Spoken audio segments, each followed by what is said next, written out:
खुलुमबाय चिरां जिल्ला बिजिनिनिफ्राय आं मोगथां बर' केमेरा पार्सन सुनिल बसुमतारी। बे समाव जों दङ खनसाय ब्रह्मनि न'खराव, जाय फंबाया फेशन श' मडेल खालामनायनि गेजेरजों गावखौ गोबां दाब दाब जायगायाव मुंदांखा खालामबोनो हानाय। गिबि बड'लेण्ड बुब्लियाव फंबायखौ बरायनानै लाबाय। Thank you. बे समाव गिबि नोंथांनि जे थं आरो सिनायथिखौ होनो हागोन। खुलुमबाय। गिबियावनो बड'लेण्ड बुब्लिनिसिम आंनि गोसो गोरबोनिफ्राय साबायखर जासिहरनाय थाबाय। आंनि मुङा खनसाय ब्रह्म, आंनि बिमानि नामा चित्रा बसुमतारी, आंनि बिफानि नामा सोमखोर ब्रह्म आरो आंनि आबौनि नामा बायसोराम बसुमतारी।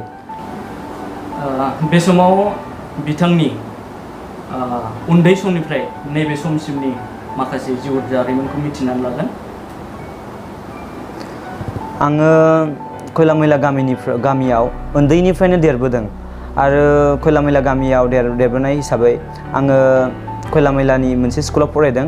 बे स्कुलनि मुङानो जाबाय माउन्ट एभारेस्ट इंलिश स्कुल।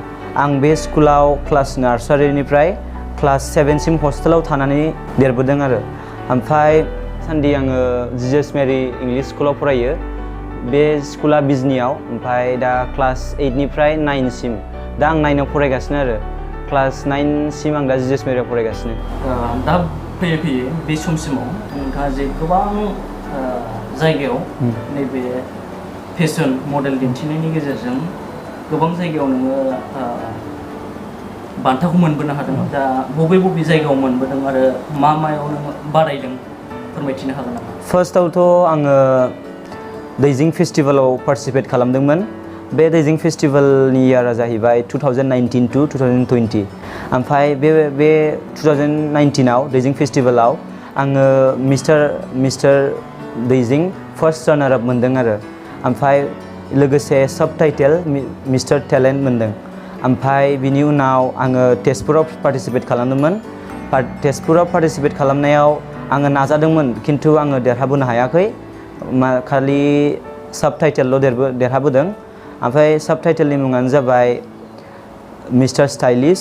ओमफ्राय बिनि उनाव मिस्टार बड'लेण्ड श' खालामदों आं। मिस्टार बड'लेण्ड श'आव आङो जेबो मोनबोआखै, देरहाबोनोबो हायाखै, खिन्थु आङो टप 15सिम सेलेक्ट जादों आरो। ओमफ्राय बे मिस्टार बड'लेण्डआव आङो बिराद एक्सपिरियेन्स मोनबोदों। ओमफ्राय बे मिस्टार बड'लेण्डआ सुदर्शन एन्टारटेनमेन्ट NGOनि गेजेराव सिङाव जादोंमोन। ओमफ्राय बे Sudarshan entertainment NGO mister and miss बड'लेण्डआव आङो बिराद एक्सपिरियेन्स मोनदों। ग्रुमारफ्राबो मोजांमोन। आङो दस्रा श'फ्राव थांनायनि थाखाय टेलेन्ट मोनबोदों, एक्सपिरियेन्स मोनबोदों। बे एक्सपिरियेन्सखौ लानानै आङो मिस्टार एन्ड मिस स्टाइल आइकनाव थांदोंमोन तिनसुकियायाव। ओमफ्राय मिस्टार एन्ड मिस स्टाइल आइकनाव आङो फार्स्ट रानार आप देरहाबोनो हादों। ओमफ्राय फार्स्ट रानार आप देरहानायनि लोगोसे सब टाइटेल मिस्टार टेलेन्ट मोनदों इयावबो। ओमफ्राय बिनि उनाव आरोबाव दुमदुमा तिनसुकिया डिस्ट्रिक्ट, बेहायबो विनार जाबोनो हादों। बे श'नि मुङानो जाहैबाय मिस्टार एन्ड मिस आपार आसाम नर्थ इस्ट प्रेजेन्टेड बाय ब्रिटेनिया। बेहाय विनार जाबोनो हादों। ओमफ्राय बेनि लोगोसे सब टाइटेल बेस्ट टेलेन्ट मोनदों इयावबो। बिदिनोसै। बे समाव बबेबाफोर पार्टिसिपेट खालामनो गोनां दंबावो नामा? औ दङ। आङो दाथ' मा मोन्थ जागासिनो दा? सेप्टेम्बर। अक्ट'बरनि फार्स्ट उइकआव दिल्ली थांनांगौ। बेहाय दिल्लीयाव थांनायनि श'नि नामानो जाहैबाय सेलेब्रिटि फेस्ट। ओमफ्राय बेयाव नायनोसै। आङो आसा खालामो नोंथांमोना आंखौ फुल सापर्ट खालामगोन होननानै। आरो आङो जोंनि बर' हारिखौ गोजौ थाखोआव लांनो थाखाय जेसे हायो एसेनो आङो खस्थ' खालामगोन आरो नोंथांमोननि गोसोखौ खुसि खालामगोन आरो बेनोसै।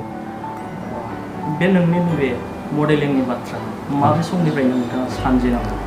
आं मडेलिंनि बाथ्राखौ जेब्ला आं 11 इयार्समोन, बे समनिफ्रायनो आंनि गोसोआ थिनदों आरो आंथ' मडेलिंनि बाथ्रा जेबो मिथियामोन। थेवबो आं मामिखौ बुंनाय नायदों। मामि, आबौ, बाबा गासिबो बुंनायदों। आङो बुंदों, मामि आङो फेशनाव एसे इन्ट्रेस्ट दं खोमा, आङो फेशनाव ओंखारबा आं डेभेलप जागोन। ओमफ्राय मामि मोना बुंबाय, आं देरहागोन ना देरहाया बुंदोंमोन आं मामिखौ। ओमफ्राय मामिया बुंबाय, बेफोर देरहानायनि सायाव गावबागाव कनफिडेन्सनि सायावसो।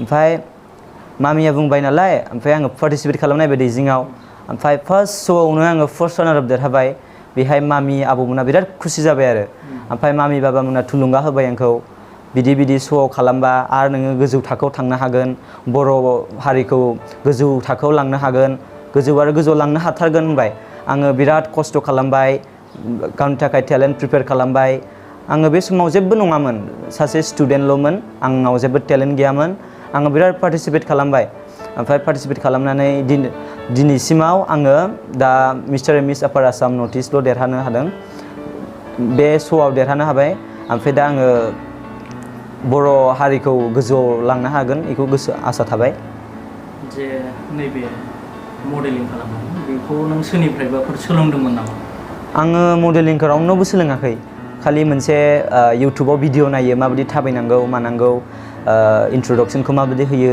बिदिखौल' ओमफ्राय आंनि आब' दादा आरो टिचारफोर आंनि सारमोन मामि आबौ गासिबो इसोरनो फोरोङो आरो बिदि इसोरनि कनफिडेन्ट होनायावसो आङो बेयाव थांनो हादों बिदिब्ला नोंथांनि जे न'खरनि गासैबो माने सुबुंफोरा नोंखौ मदद होयो आरो फुल सापर्टखा फार्स्ट अफ अल मामियानो फुल सापर्टखा आबौआबो फुल सापर्टखा बेनोसै बड'लेण्ड बुब्लिनि गेजेरजों जे नोंथांनि जे लोगो नोंथांनि देरसिन आरो नोंथांनि उन्दैसिनफोरनिसिम माबाफोर खावलायनो माने गोनां दं आरो माबाफोर मेसेज होनो सानो नामा आंनाथ' जेबो बारा गैया आं एथ' गिदिर मडेलारबो नङा दासो सुरु जादों आंना दासो स्टार्ट जादों आंना मेल्ला सोलोंनांगौ दंबावो आंनि देरसिन आरो उन्दैसिनबाबो आंनिफ्राय गोरोंसिनबो जानो हागौ देरसिनबाबो गोरोंसिन जानो हागौ बिसोरनिफ्राय आङो आंनि एक्सपिरियेन्स होजानो लुगैयो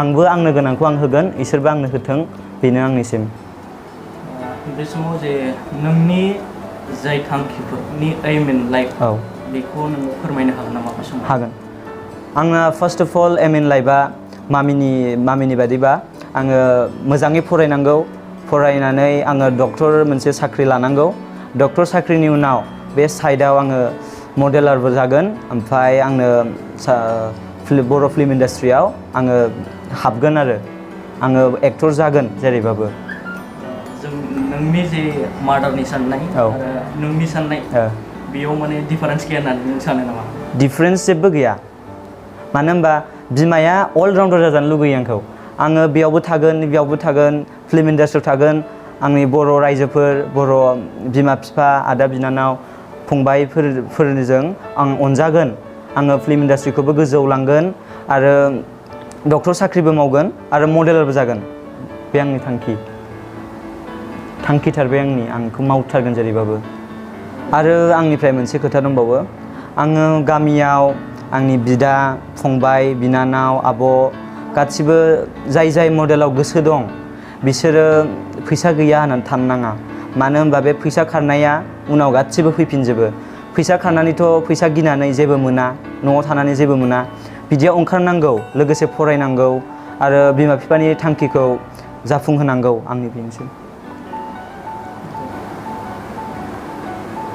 जे सुंद' समनि गेजेरावब्लाबो फंबायजों जोङो माखासे बाथ्राखौ सावरायबाय आरो मिथिनो मोनबाय खोब माने गोजोननाय मोन्दों सावरायनो मोननानै आरो जे नोंनि थांखि बेबो माने जोंनि फारसेनिफ्राय जाफुंगोन होननानै मिजिंथिदों आरो बे समाव सावरायनायखौ बेखिनियावनो दोनथ'बाय।